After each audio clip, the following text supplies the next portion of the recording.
Well, today we're going to talk a little bit about, some biochemistry. We're starting chapter 2, which is on the interaction of cell structures. And so in order to understand the cell structures and how they interact in a little more detail and to understand, we're going to focus on the cell membrane. So to understand the cell membrane, we need to look at some of the molecules that make them up. So chapter 2 and 3 we're going to be doing together before we have our next test. And sometimes because of the chemistry side of things, the biochemistry, some people get a little turned off, but hopefully we'll do it in a way that that'll make sense to you, and we'll play with some models and things like that to make it easier to understand. So here's a little joke about the original cell phone. If you didn't have a chance to read it yet, you can pause the video and read it. It's kind of cute.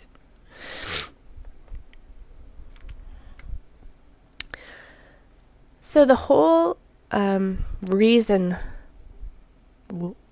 behind what cells do and what our systems do to work together and keep us healthy is homeostasis. Our bodies are always trying to maintain what's called homeostasis. And homeostasis is the steady state that results from maintaining a relatively constant environment inside every cell. So, conditions are always changing. We're very dynamic. A lot of times it looks like nothing is really happening because we're billions of cells big. But the conditions inside every cell must be kept at a relatively constant situation in order for the cell to be able to perform what it needs to for life functions. For example, the nutrients must be kept sufficiently high inside so that our cells have enough energy to do what they need to. Wastes must be removed, otherwise they'll build up and they can make us sick. The electrical charge must be maintained across nerve cell membranes so that our nervous system will be able to function properly. So many cell structures must interact in order to maintain this steady state or homeostasis. And a key player for that is the cell membrane, because the cell membrane, if you remember, it serves a lot of roles, but it also kind of looks after what can go in and out of the cell. So to understand the composition of the cell membrane and cell interactions, we first have to look at the biochemistry involved. So the structures, the different molecules that make up the membrane, different molecules that make us up. So on this slide, we're just going to take a look at a few definitions of terms that you're going to come across through the chapter. Excuse me. The first is biochemistry, and basically it's the study of reactions that take place in living things and the molecules and processes involved in them. So it's a chemistry of biology. Okay? So we're combining Mr. Andrews and my stuff. Inorganic compounds are compounds that do not contain carbon and hydrogen, whereas organic compounds, you think of things that were once living or are living, they are all made up of organic compounds. And organic compounds are those that contain mainly carbon and hydrogen, but sometimes oxygen, nitrogen, and phosphorus. Macromolecules, if you think micro, when we talked about the microscopic organisms or microorganisms, that means things that you can't really see. Macro, or things that are really, really tiny. Macro means the opposite. So macro means large, very large. So if we were talking about macroscopic, they'd be very large things, or the things that we can see with our eyes. But in this case, when we say macromolecules, molecules are really, really tiny to start with, usually. So if we talk about macromolecules, they are molecules that on a molecular level are considered large. So the macromolecules of life are organic compounds that are very large molecules. So if you're wondering, MCULS is just a shorthand for me. When I do notes and stuff, I tend to do that a lot. So if you ever come across them and you're wondering what they mean, just ask. MCULS is molecules in shorthand for me. They're usually made up of a whole bunch of smaller subunits that are repeated. So we would call them polymers of those subunits. So here's an example. So polytetrafluoroethylene. This is the stuff that's on non-stick frying pans. Okay, so this molecule is the monomer that's repeated over and over and over to make the polymer. That's what we mean by monomer and polymer. So a polymer is a large molecule, and it doesn't have to be organic. Okay.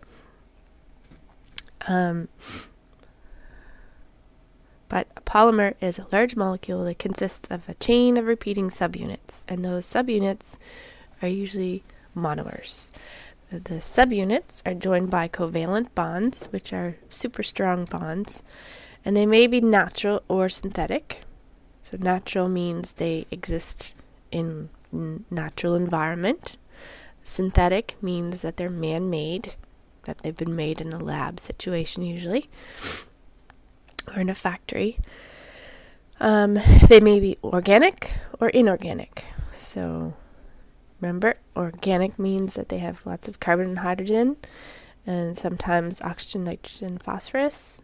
The inorganic would be ones that do not contain the carbon and hydrogen. Okay.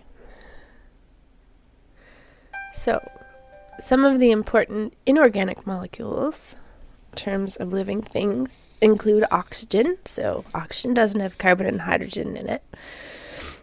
And oxygen, well, we know we couldn't live without it. So oxygen is actually used by the cells within the mitochondria in order to help us break down our food and get lots of energy from it. And during the process, cellular respiration. Okay, so oxygen is a vital inorganic molecule for us. Carbon dioxide is the waste product that's made in that process. So we breathe in oxygen, we breathe out carbon dioxide. So plants, on the other hand, they will, when they're making food stuff, they'll take in carbon dioxide and give off the oxygen. Water has a big star by it because water is a really, really, really critical, really important molecule. It's the most abundant molecule in any cell. Our bodies are made up of about 75 to 80% water. So it goes to say that the cells that make up our bodies are made up mostly of water. And it's required for many reasons. So we're going to talk about the special properties of water next. So, water is considered the primary molecule of life. It's the most abundant molecule, we said. Makes up about 75 to 80% of every cell. Its symbol, like we said back here, its molecular formula is H2O. So it has two hydrogens bound to an oxygen. It's bent in its shape. Okay, so that's important because it lends to so many of the properties that make it have the features we're going to talk about. So it has many functions. So it's a carrier for dissolved molecules in and outside of the cell. It's a raw material used in some of the reactions. It's a lubricant, so it kind of prevents friction between organs, tissues, and cells. And those are just some of the functions.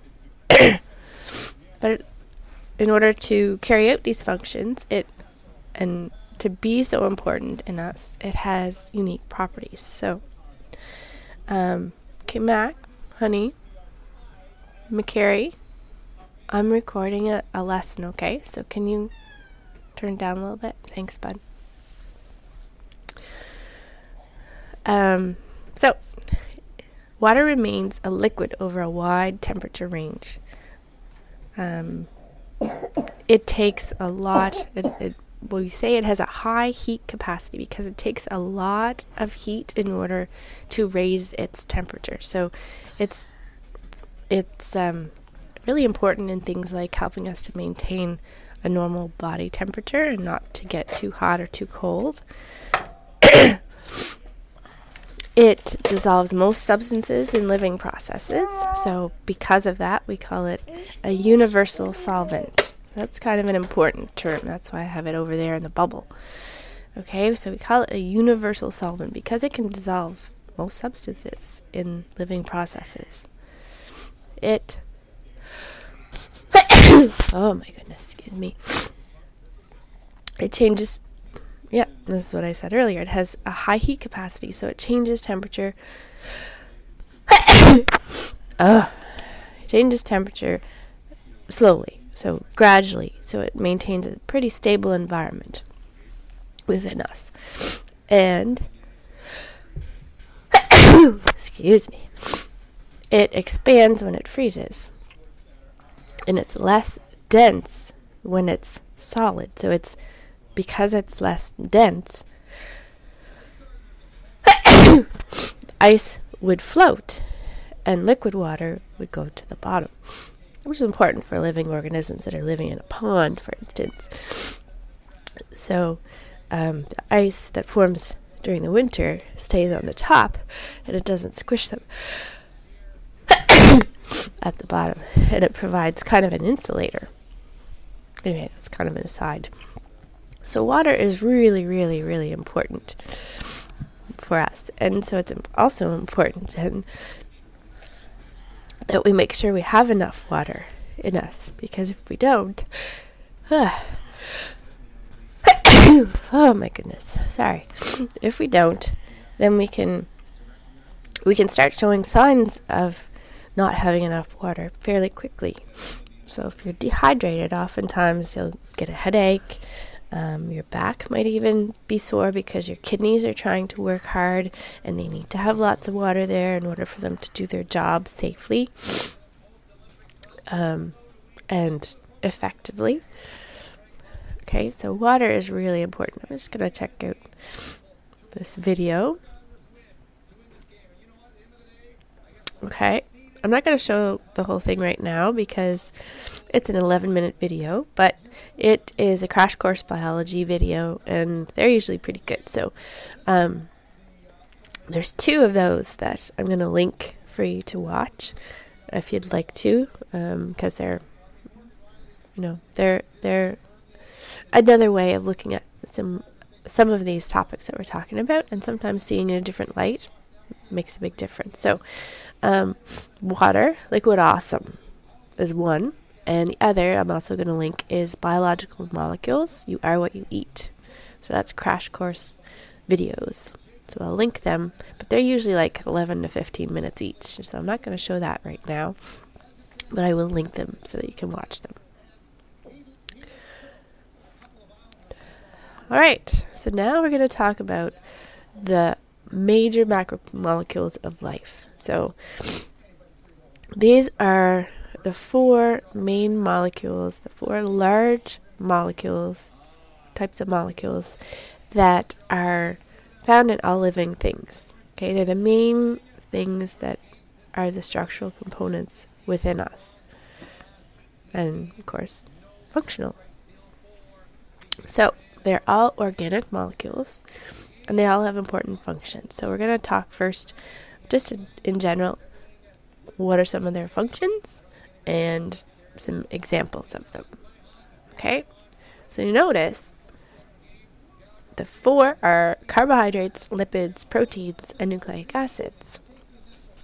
They're also ones we talk a lot about when we talk about our diet, nutrition, because in order for us to get our energy, we eat other organisms or parts of other organisms, and those organisms are made up of these molecules. So it only makes sense that we talk about them when we talk about what makes us up, but also when we talk about what we eat.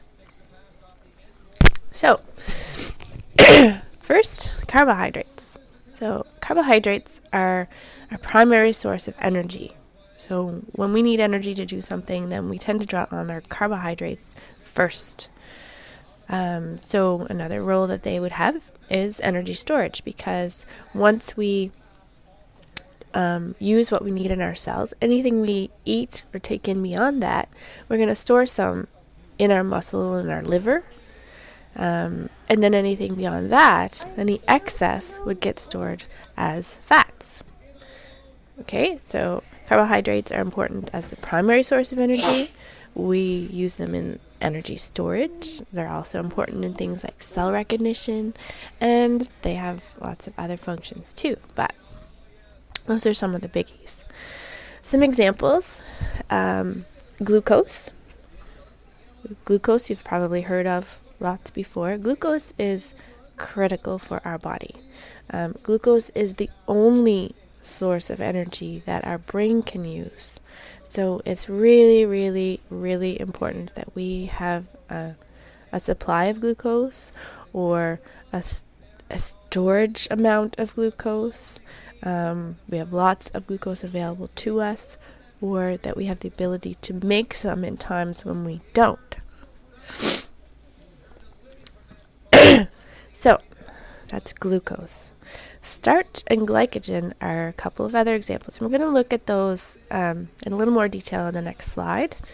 But starch we've talked about before, and starch is found in amyloplasts inside of certain kinds of plant cells, and it's their storage molecules. So it's the way that they store glucose.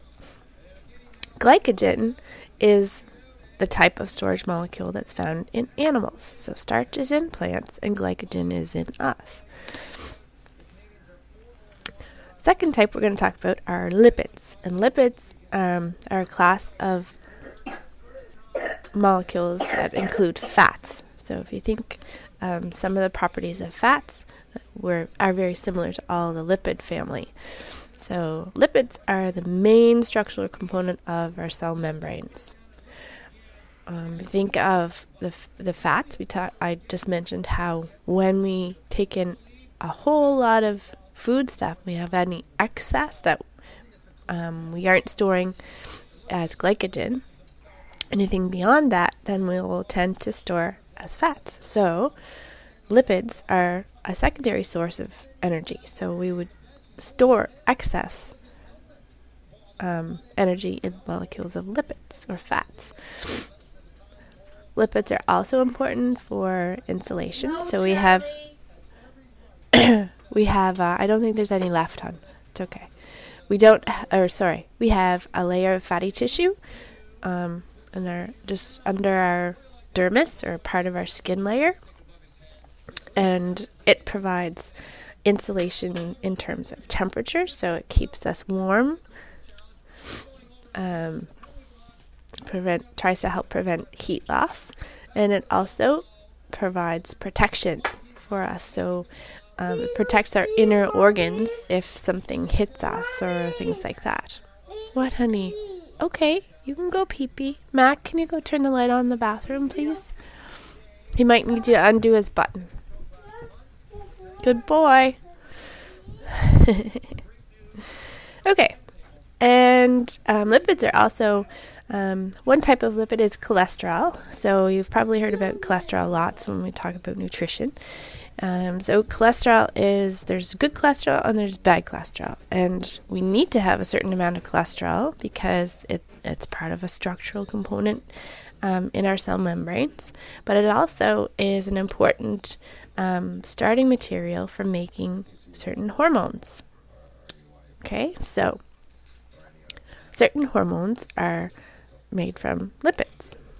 So examples of lipids are fats and cholesterol and wax and the omega fats that you've probably heard about in certain foods, that they're like fish and eggs, that are really important for your brain. All right. The third group we're going to talk about are proteins. So, proteins, in terms of their functions, all enzymes are made of proteins. So enzymes are, if you think of them like Pac-Men, some of them are important for breaking down things, so they kind of gobble them or break them apart. Some of them are there to hold certain molecules in the right position so they can react. So they're all kind of catalysts or helpers to make reactions happen better and faster. So they're really important in us. If we didn't have all those enzymes in us, then things would happen so slow that we wouldn't be able to exist. There are certain hormones that are made from proteins. So that's another role of proteins in us. They're also important in cell-to-cell communication and transport. So we're going to learn when we draw and look at the structure of the cell membrane, we're going to see that proteins play an important role in helping things get across the membrane. So some examples: insulin is a hormone that's a protein, and insulin is, you've probably heard of insulin when you may have learned about diabetes. So insulin is a natural hormone that our pancreas usually makes to help us to take in glucose. And people who have diabetes either don't produce it, or maybe it's produced but isn't functioning properly, or they, even if they make it, then it's not able to do what it's supposed to. So they have a buildup of excess sugar in their blood. Alcohol dehydrogenase, I don't expect you to necessarily remember this one, but it is an enzyme, and it's important. We have lots of it in our liver at times when, if you had alcohol in your system, then it's an important one for detoxifying. Okay, but it means that you're working your liver hard in order to try and make things safer in your body when we have lots of that around. All right, so that was just an example of an enzyme. Nucleic acids are the last group we're going to talk about right now. So nucleic acids, what, darling? You can't get them back up? Mac, do you mind helping him get them up? Oh, okay, well, you got to come closer. Just 1 minute.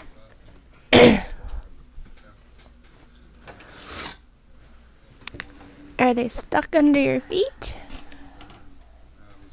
Oh, nice cozy jammies. Do you want to say hi? Do you want to say hi to my students? Say hi. Hi. He's got a cold too.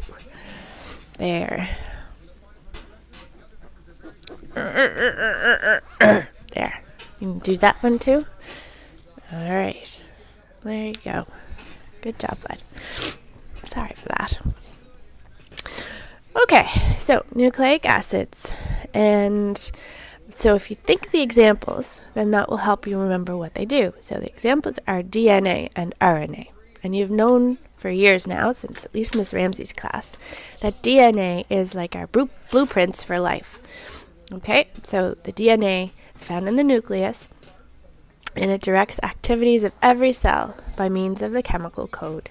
So there's instructions in the DNA, and those instructions get kind of rewritten in the form of RNA, and there's other kinds of RNA too that are important in kind of carrying out the instructions to build a protein.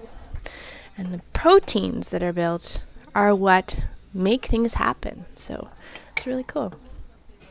So in terms of learning about these macromolecules, we're going to look at their structure. So you need to understand, okay, well, what is the basic unit that makes them up? You should know a function of each. You should be able to tell me an example. So this slide shows you functions and examples. And you should also know a dietary source. So that means, what could you eat that would give you lots of carbohydrates? Or what could you eat that would give you lots of fats or lipids? Okay, so what could you eat that would give you lots of carbohydrates? If you think about it, oh, that's the one that gives us, that's our main source of energy, right? So if they tell you, okay, we got a game tomorrow, what are they going to tell you to eat to make sure you have lots of long-lasting energy? They're going to say, oh, you should eat some pasta. So noodles, pasta noodles, have lots of carbohydrates. Okay, you should eat some, bread's kind of heavy, but bread has lots of carbohydrates too. Okay, and rice. Those are all some really good, easy examples of carbohydrates. Now, fats, lipids. You could think of the healthy kinds that they're trying to suggest that you eat, like omega 3 and the omega acid, fatty acids. So you can get them in things like fish. Fish has the healthy, they call them the brain fats because they help for your development of your brain. You can think of eggs. You could think of some things that maybe you're going to get the not so healthy fats, but you can actually see the fat in them, like meats have lots of fats. Bacon, oh yeah, bacon's got lots of fat. Okay, nuts are a good source of healthier lipids. What, darling? In a few minutes, okay? Can I just finish this and then we'll go? Okay, proteins. So proteins, we talked about the fact that your muscles, well, muscles are full of those microfilaments, the actin and myosin, and they are protein, right? So if you eat the muscle of another animal, so that's usually what we eat when we eat the meat, okay? So if we eat meat, then we tend to get lots and lots of protein. We can also, if your meat alternatives, remember from your food pyramid, then meat alternatives would be things like tofu or peanut butter. Okay? So if you think of those are some of the easier examples of what you could eat to get them. So now we're going to look at each of those 4 groups in a little more detail. Okay, so we're going to look at their structural elements. So carbohydrates, if you think of the examples, so we had the examples were glucose and starch and glycogen. So we're going to take a little closer look at some of those. So carbohydrates, the complex ones, if we talk about complex carbohydrates, that means the bigger ones. So they're made of a whole bunch of small ones put together. So they are polysaccharides. Saccharides means sugars, and poly means many. Okay, so polysaccharides are polymers of sugar units. We're going to look at the simplest ones first.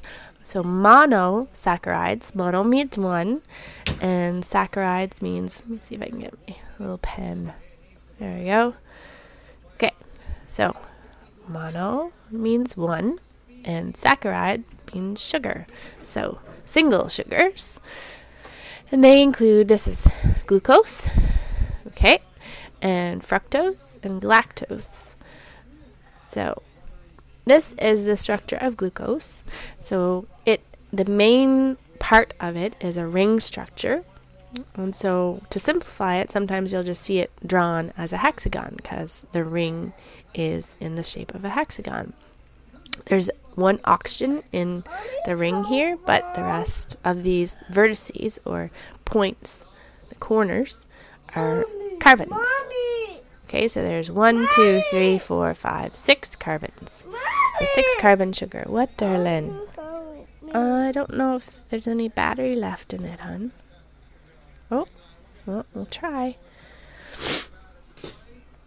Okay, and so this one, 1, 2, 3, 4, 5. Well, it's 1, 2, 3, 4. It's still a 6 carbon, but we start over here. 1, 2, 3, 4, 5, 6. But only the ring has 5 vertices. Okay, so if we were representing it, then we'd have a pentagon. Okay, and there's really only 4 carbons within the ring itself. Okay, but to see it, to simplify the structure, we'd often draw it with a hexagon. Again, I don't expect you to draw these, but I do expect, I don't expect you to draw a structure like this, but I do expect you to recognize, oh, well, that's a carbohydrate. That's a simple sugar because it's only 1 ring. Okay? A disaccharide, di means 2, so they are kind of simple ones too, but they're made up of 2 sugar units. So a glucose and a glucose together makes maltose, and a glucose and a fructose together makes sucrose, and sucrose is that sweet table sugar. Lactose is made from glucose and galactose.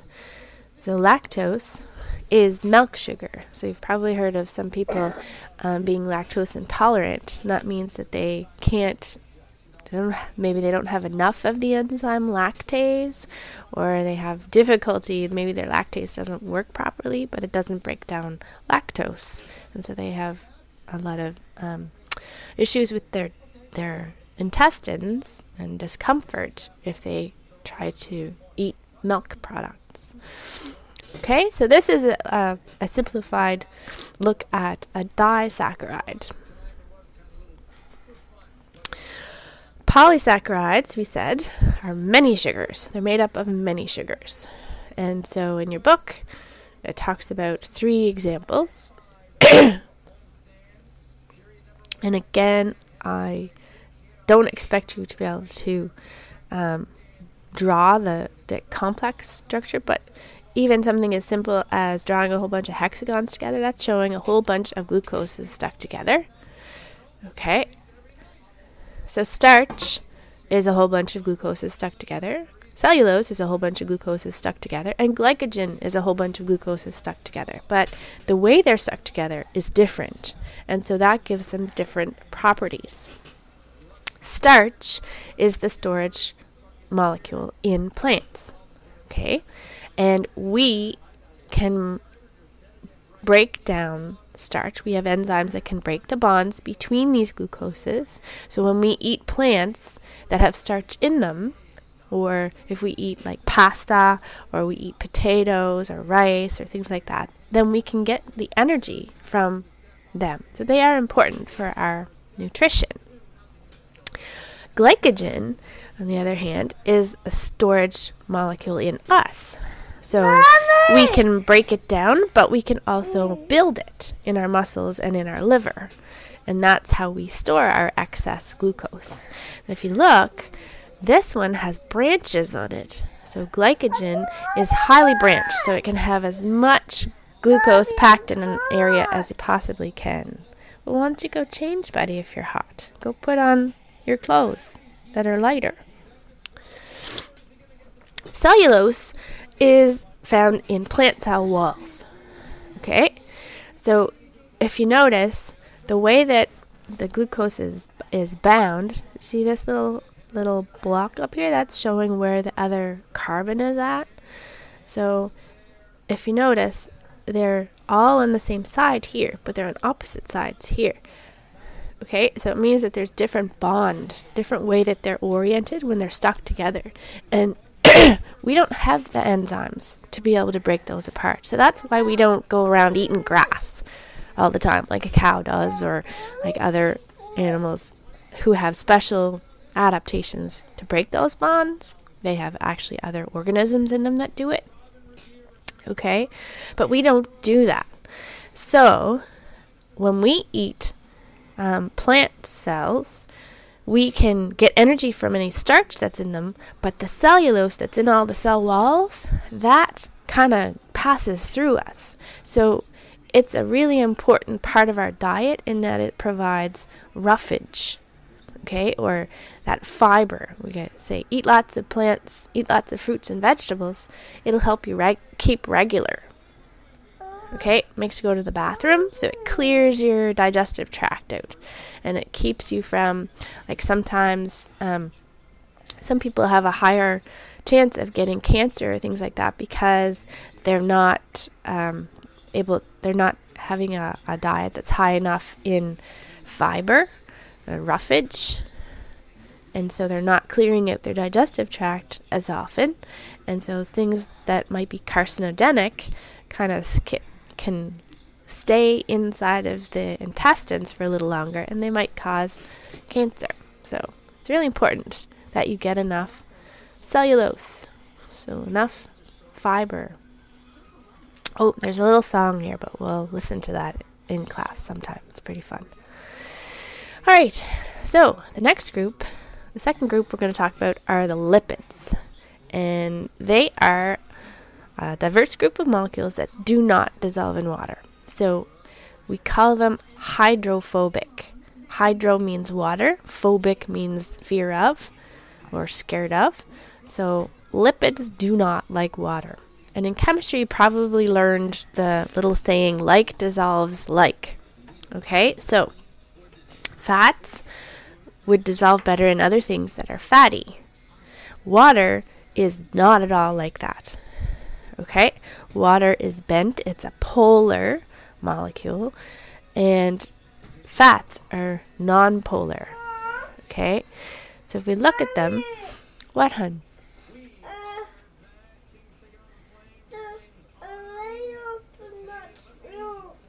Oh, Mac, can you run up and turn your light on, please?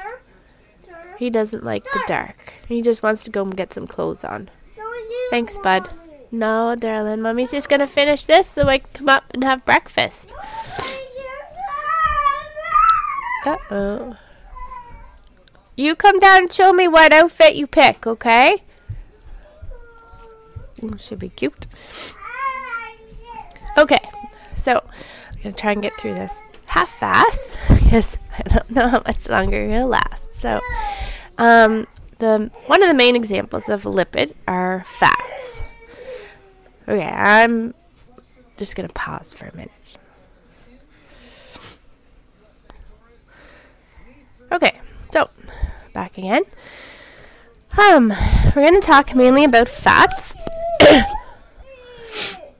Darling, you can get dressed yourself. You're a big boy. Can you show me? You show me how. Each fat is made up of a glycerol. So the glycerol is represented by the orange rectangle and 3 fatty acid tails. Okay, so a fat molecule is made up of a glycerol and it has 3 fatty acid tails attached. Now these fatty acid tails are long chains. This is an example. Here's glycerol. Here's 1 fatty acid tail, 2nd fatty acid, and a 3rd fatty acid. Okay, so this is an example of a fat molecule. And these hydrocarbon chains, these long parts here, do not like water. Okay, this end is okay. It doesn't mind water. So what happens is the hydrophobic parts, these long chains, like to hide from water, and they try and put this part out, the glycerol, towards the water. So what happens is, if you were to take like a drop of oil and put it under water, all of the little molecules that make up the oil are going to try and do this. So they'll put their hydrophobic parts on the inside and then protect themselves on the outside with the hydrophilic parts. So the glycerol will stick on the outside. And so what it looks like is a little droplet. Okay, you can see the droplets of oil floating on the water. So we have what we call, what, darling? Well, you're cranky this morning. Okay, we have what's called saturated fats and unsaturated fats. So if saturated, if you think about it, if we were saturated, we would be full. Okay, our bellies are full, we don't want any more food, we're good. So a saturated fat means it has as many hydrogens as possible. So if we look at this chain, it has as many hydrogens as is possible. So every carbon has 4 bonds on it over here. So it is saturated. This one, same. But this one down here, oh, these 2 carbons, if there wasn't a double bond there, they could have each had another hydrogen on them. So it would be considered unsaturated. Okay, so okay, so, oh, there we go. We were finishing off with talking about saturated and unsaturated fats, and then my computer decided it was full, and so I had to take over an hour to get rid of a whole lot of files. So anyway, I'm not sure exactly where I left off. I think we were talking about how these are saturated fatty acids, how this one is an unsaturated fatty acid tail. So because there's one double bond, then these carbons can't have all the hydrogens that they would be capable of bonding to. So every carbon has the possibility of making 4 bonds. Okay, so each of these lines indicates a bond. So this carbon, this first black carbon, has 4 bonds on it, and so it has as many hydrogens as it possibly can in this particular molecule. But here, because of the double bond between these carbons, these 2 carbons don't have as many hydrogens as they possibly could if they didn't have that double bond.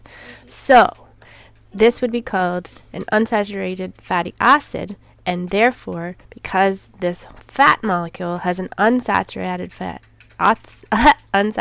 fatty acid tail, it would be considered an unsaturated fat. Okay? And because there's only one double bond, then it would be a mono unsaturated fat. Okay? So, let's see.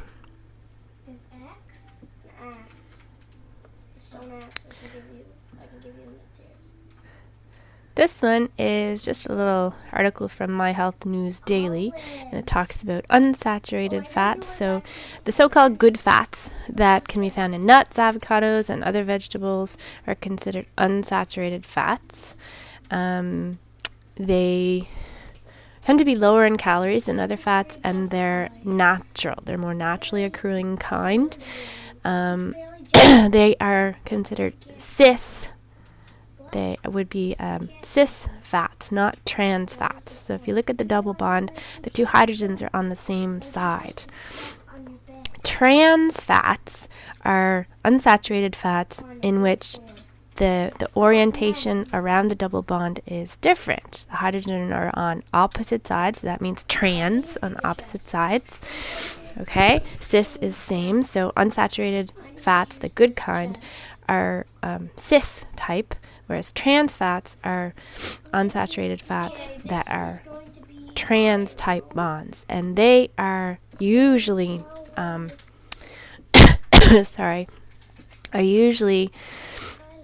man-made. Okay, in order to make them,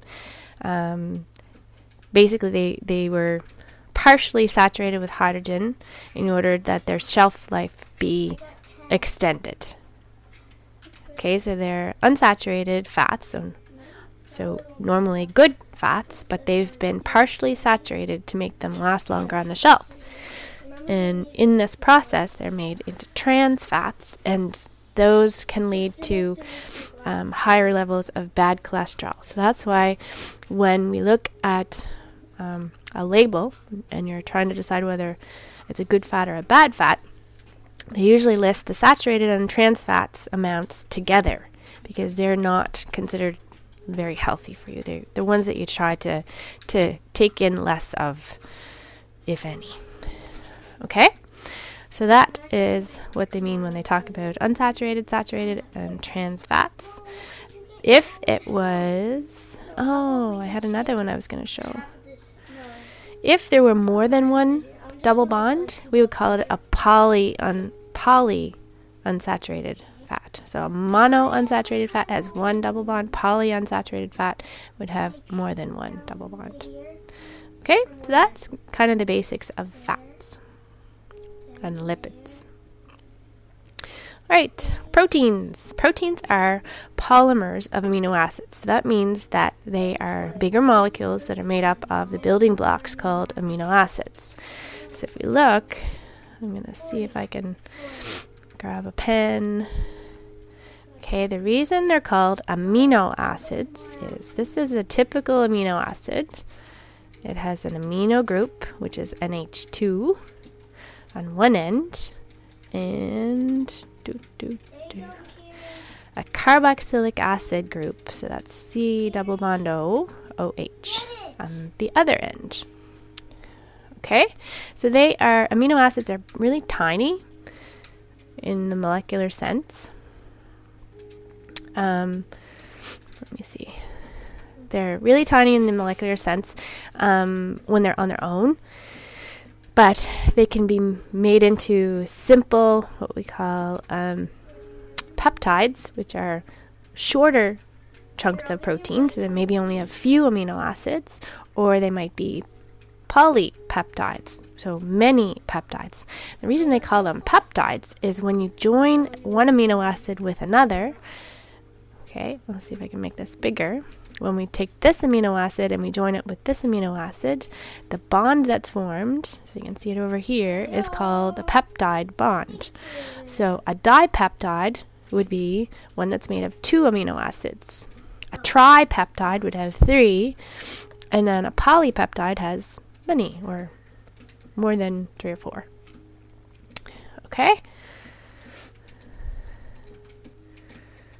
So, the amino acid, again, is named from the amino group and the carboxylic acid group. The R on here is just designating that is the part that is different between amino acids. Okay, so it's not really an R, but we call it an R group, and then the R group is really just kind of replaced by whatever is making that amino acid unique. So glycine's R group, for instance, let's see. Here's the amino group, and here's the amino group for alanine. We'll find the carboxylic acid group. So there's the carboxylic acid group, so we know it's an amino acid. Okay, so we have a hydrogen on the other carbon, but the other part, the other group, let's see, we'll use blue. Whatever is the other part, that is the R group. That's what makes it unique. Okay, everything else is common between the two. So the CH3 is the R group on alanine, and hydrogen is the R group on glycine. So they are 2 different amino acids. And I don't expect you to know glycine and alanine, but you should recognize that these are 2 different amino acids, and these are their R groups, or the group, what makes them unique. So there are 20 different amino acids that can be strung together. Thanks, son! I'll be done in a minute. There are 20 different amino acids that can be strung together to make a protein. So they're joined by the peptide bonds, and depending on the order in which they're joined, they will fold in different forms. And the way that they fold kind of dictates what their job is. So if they don't fold right, they're not going to work right. Okay, so the sequence of the amino acids is really, really important. And later when we learn about how DNA codes for proteins, we can talk about, when there's an error, what happens and what that means for the proteins, or what that means for what the protein would normally do in your body. Okay, so if you think of like making a necklace of beads, and you had 20 different types of beads and all different, like a whole bunch of each one, you could arrange them in a whole lot of different ways. So that's how, with only 20 different amino acids, we can string them together and make a wide variety of proteins. Okay, so that is the basics for proteins, and we'll talk more about them later. Okay, and if you noticed, when those 2 amino acids were joined, what was removed in order to join those amino acids together was a water molecule. We're going to talk about that a little bit more on next class. A little more on proteins. So there are certain, when we say something is essential, when we say it's an essential amino acid or an essential fatty acid or whatever, it means that we have to obtain it from our food. Okay, so an essential amino acid is one that we have to obtain from our food. We can't make it in our body, but there are other kinds that we can make in our body. So if it's designated as an essential amino acid, we have to get it from eating other things. When I talked about how important, guys, I'm recording. Can you guys kind of, thank you. Okay, they're playing Minecraft. When I talked about how important it is for proteins to fold right so that they can do their job, then when they don't, or when something happens that causes them to unfold, even partially, then we call them we use the term denatured. Okay, so this is on the left, it's showing its native state, or what it would normally fold like, for an example, protein, and it has an active site where it does its work. Okay, let's say it's an enzyme and it's going to bind something in here to make a reaction happen. So that's its active site. Denaturation, so it might be maybe it's too hot, or maybe it's too cold, or maybe the pH isn't right, it's too acidic, or something like that. Maybe a chemical was added and it caused it to unfold. Then we call that the denatured state. In its denatured state, it's not going to be able to do its job right because it's not able to fold right and have that proper active site for what it has to do. So these are some of the things that can cause that to happen. So when there's extreme temperature, or an extreme change in pH, or exposure to other harsh chemicals, for instance. The last of the groups that we're going to talk about in this video lesson is the nucleic acids.